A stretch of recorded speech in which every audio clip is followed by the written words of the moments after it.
I'm gonna let you hold this one. Donkey of the weekend, right here. The Dallas Cowboys.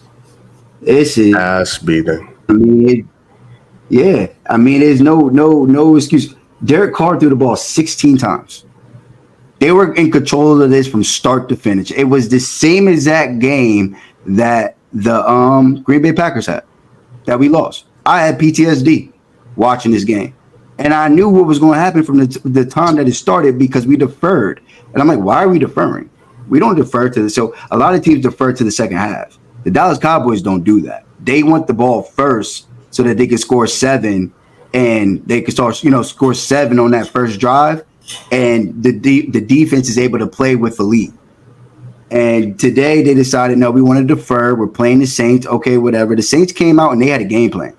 They knew everything they were doing. There was reason for everything they did. They ran 21 personnel, which is 2 running backs, 1 tight end, and 12 personnel, 1 running back, 2 tight ends, and they just ran. They ran outside zone. They ran outside wide zone, and the Dallas Cowboys D tackles couldn't contain anything, couldn't get any pressure, couldn't penetrate at all. The linebackers couldn't get out there fast enough. I mean, Micah, people like to bash him for playing DN, but he actually didn't do bad. It just sucks when you're playing a team that knows they do pin and pulls, and they can chip and they can just run away from him when he's playing at a DN. If you're playing on right side DN, we're going to just toss it to the left, or we're going to just do some wham, and we're going to go duo up the middle. Outside, they worked us. They completely worked us. And then off of that, they knew, okay, we're going to run play action. We're going to keep it in tight. We're only going to run 2 wide receivers, but we're going to have max protection, and we're going to have a guy on a crosser, and that's what we're going to hit. They didn't do we didn't make them do anything they didn't want to do. It was like, this is our game script, and they stuck to it. Alvin Kamara, when we finally decided to blitz, we dialed up the blitz, and the second we dialed up the blitz, boom, screen pass, 57-yard touchdown. It was like, okay, cover 2, we're in cover 2. They run a play action, and then Shaheed, bam, perfect ball though. It was a perfect ball by Derek Carr. But it was like a replay from first week. First week, he had a similar thing. Shout out to Shaheed. Alvin Kamara, bro, he needs that gold jacket. He had that 6 touchdown. What was it, Christmas game? And what I tell you about these running backs, how do you feel about y'all run defense just in general? I'm not sure how y'all did week 1 against the Browns. Obviously, it's a run-heavy team. It's not necessarily. Well, our D tackle, our D tackles aren't comparable. They're not serviceable D tackles. I would go as far as to say that they're below average. So you feel like Mozzie Smith was a miss, or do you think it's just like, man, he's just a rotational piece? Maybe he shouldn't have went in the first round. It's looking like it. It's looking very, very unfortunate right now. One second, hold on. All right, back to it. Yeah, but yeah, it was just one of those games where they knew everything, that they knew how to beat us. They essentially were like, look, if we run this Green Bay, it's the same. This coordinator is the same coordinator that's from that Shanahan tree, and we cannot beat that Shanahan tree. Matt LaFleur. That's pretty glaring though, because those guys are all over the league. Well, that's the thing. We keep on getting these old guys. We keep on getting these old coordinators, thinking that because they got experience, and we're going up against this new scheme, and they whoop them every single time. This right here was what I was afraid of. I was like, look, I don't know. This guy was on. So y'all just lost Dan Quinn. Who's your DC now? Mike Zimmer. And Mike Zimmer was supposed to fix. Mike Zimmer, cool though. Right. And that's what you were saying his praises last week. That's what everybody thought, because it's like, oh, okay, all right, we're done with this. We're done with the blown coverages. We're done with the lack of run fits. We're done with all of that. When we just going to give Derek Carr that credit, I always see. I'm not going to take credit for like last year. I was like, man, don't sleep on Derek Carr. But I always felt like, for one, he threw the ball 16 times. But he's 11 for 16. He was accurate with the ball. He was accurate with the deep ball. He played within the offense. They set it up. They didn't even get off of their 15-play script, bro. We never made them play no football. I had to talk to my mans about that. He's trying to say Derek Carr's ass. I'm like, Derek Carr's not ass. He's a middle of before this well, season. What you got to remember to a lot of casuals. Go ahead. He's a middle of the pack quarterback, and now he has an offensive coordinator that's setting him up. He has put him in the right position to succeed, and their offensive line bullied our defensive line. At the end of the day, they knew, like I said, they had a plan. Everything they did, there was a reason behind it. They never were behind the sticks. It was always 3rd and 2. It was always 2nd and 4, 2nd and 5. And it's like if any serviceable quarterback can play in that situation, that's the ideal situation for every football fans team to be in. And it's like my disappointment and my team is, why were we not more prepared? Why in the second half of that Cleveland game were we not working on our shit? Why we get up and it's like, okay, we're up. We don't need to play football no more. And then now we in a football game and we over here trying stuff. We over here trotting out Ezekiel Elliott, bro. And it's like we laugh about it, we joke about it, man. Like Zeke has been playing. But did you? Okay. Put it this way. So I'll tell you a story, and this is true. We're at the game. Me and my dad are at the game. We're watching it, and Zeke catches a pass and he runs, and my dad is over here thinking he got like an 8-9 yard gain. He gained 1 yard. He was like, what? You only gained 1 yard on that play? I'm like, yeah. I mean, they literally, I'm not even joking.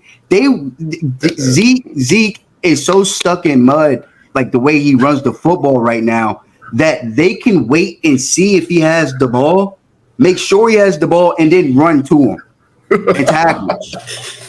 I'm not joking, bro. It's on, and we ran a toss play to him, bro. We ran a toss play to Ezekiel Elliott. He got 2 yards. He got 2 yards. Hey, that boy Jerry Jones, he's trying to reminisce. Well, that's what happens when you're the owner, you're the GM, you're the all of these things. You're trying to sell a product, so you're selling Zeke, the running back that all these people want to believe in. Dallas Cowboy fans want to believe in, but in reality, it's like, this cat is not good enough. And it's like it has to be minus production when he has the ball. He averaged 2.7 yards a carry. I mean, like it's like this is not even slander of the man, because like it's clear that the Cowboys love him. He loves the Cowboys, all of this, but that's not his role, man. And it's like, Rico, give this to Rico Dowdle and let him get in the rhythm and get in the flow of the game. Well, I mean? The good news for y'all is the upcoming running back class looks legendary. So maybe that's why y'all didn't draft one. This year. They just didn't want to. They had a chance. They could have got. You don't have to get. With the whole conversation about Derrick Henry, you didn't have to get Derrick Henry, but you could have got somebody. They chose to get nothing. Don't do that, because I was saying that and you were like, nah, man. Well, no, I just knew they weren't going to. They're going to. But listen, Rico Dowdle can do it. Rico Dowdle, just give him the carry. He does look straight, and on the other side of things, Marshawn Lloyd on the Packers, he's injured. Jonathan Brooks with the Panthers, who they got in the second round, he's injured. He's hurt, so they wouldn't be playing right.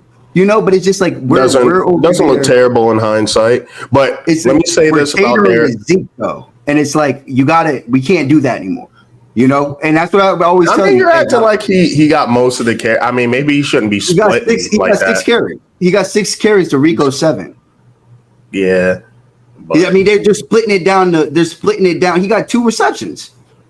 You know what I mean? They're splitting it. That we don't need to be splitting this, bro. What's good with your boy Deuce Vaughn, though? He little, but can't y'all get creative with him? Mike McCarthy's a good offensive mind. Y'all can't get creative with him? Again, that's why I was frustrated, was because of the preparation. We over here trying shit. Oh, well, let's see what's up with Jalen Tolbert at wide receiver 3. One of the picks that we got, one of the interceptions that we got. He had 82 yards. Because I watched pieces of that game, and he looks legit. I think. Well, I was talking about Jalen. Well, there's another Jalen Brooks. Jalen Brooks is in there on the play. And so was it Brooks or Tolbert you're talking about? No, well, what I'm saying is that Jalen Brooks was in. We're trying shit out. We don't have a wide receiver 3, so we're trying these guys out to be see who wide receiver 3 is. And Jalen Brooks, he's getting ready to cut, and he's wide open. It's a wide open lane. They're running zone, and he cuts, and Dak is throwing the ball to him. He's throwing it to him, and my dad's even like, he's wide open, hit him.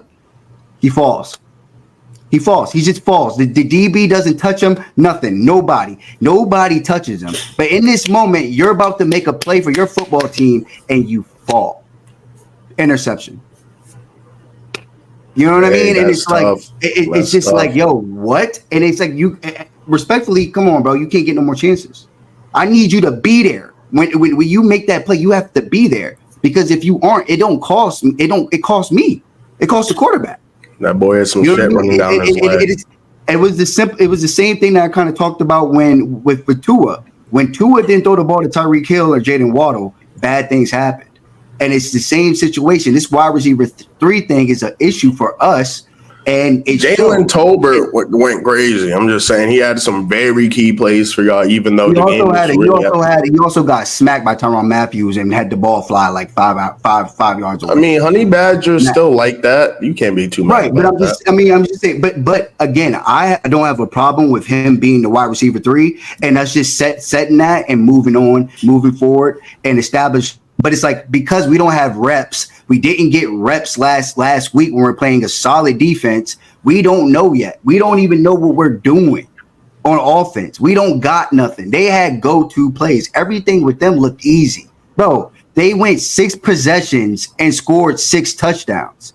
Everybody want to get mad at Dak Prescott and this, that, and the other thing. And it's like, bro, so even if he was fine and was the perfect quarterback, y'all letting up too many points. It's like you said, it's similar to y'all playoff game against the Packers where niggas wanted to blame him. And I think it was heavily because of that egregious pick six before the half was over. But yeah, it was egregious, but that wasn't the determining factor of the game. If your defense is letting up 44 points, that the other team should win.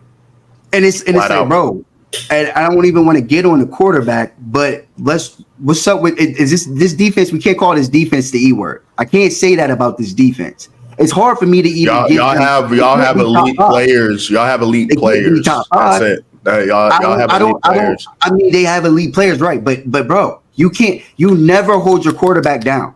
You never let him get. If we don't start the game firing off on all cylinders, they don't never say, "Oh shoot, all right, offense need us to hold this down so they can get this thing figured out right quick." I got y'all.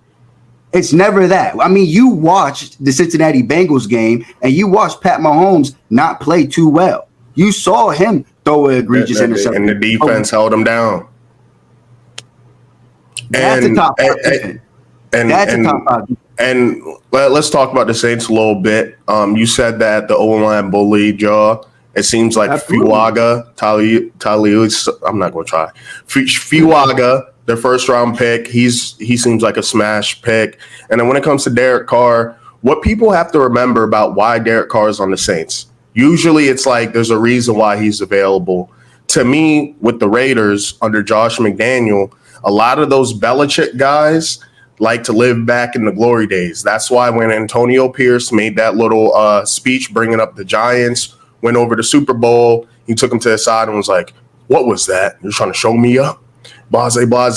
I think that they got Jimmy G, who's not starting in this league anymore. I don't think he'll ever start in this league anymore. I think they got Jimmy G on some, back in the day, this was supposed to be Tom Brady's successor. And that's why they got rid of Derek Carr when whole time Devontae Adams only came to the Raiders, partially because that's his hometown, that's his team, whatever. But he wanted to play with who he played with in college. Y'all messed that up. And now Gardner, he's not doing too bad. Clearly, they just had an upset against the Ravens. That's cool. But let's not sleep on Derek Carr like he's on the Saints because he needed a second chance. Yeah, there's a lot of teams in the NFL that would not mind having that would probably should have Derek Carr as their quarterback. You know what I mean? The Vikings, I can name the Vikings off the top of my head right now. They would probably appreciate having Derek Carr as their quarterback. You know what I mean? Like I know the Commanders got Jaden Daniels and he's young and he'll probably become a good quarterback. But today, to win, you're probably going to win more games with Derek Carr as your quarterback. And it's not to say that Derek Carr doesn't have deficiencies and he's this good, perfect quarterback, but he is in that threshold that we again considered above average. We consider him, he's in the same threshold as Tua. It's the same conversation. You know what I mean? It's where you got to pay him his money, but at the same time, it's annoying that you have to pay him his money. But he is a decent quarterback, and now he has an offensive coordinator that's catering to him. He has an offensive coordinator that's making it easy for him. Just looking at this, I like what they got creative on offense. It seems like it worked. They rushed it with 2 different receivers, and Taysom Hill obviously is going to do his thing. But Misdirection. That one rush with Chris Olave got 7. Rashid Shaheed, besides his deep ball, 3 for 13 as a receiver. You know, they seems like they kind of did what they want, but they did everything that they wanted to. And it's like any day your quarterback has only thrown the ball 16 times, that's a good day. That is a good day. 16 times and 44 points is kind of nuts. Get back to the drawing board. You know what I mean? But we spent a lot of time on this. I hope this was a good therapy session for you. Yeah, but I mean, I hate my football team, but it's okay. Well, hopefully they got enough time to get it fixed. But it just seems there's a common thing with these coordinators that come from that Shanahan tree that we can't solve it. We can't get it fixed. But let's go on to a better game.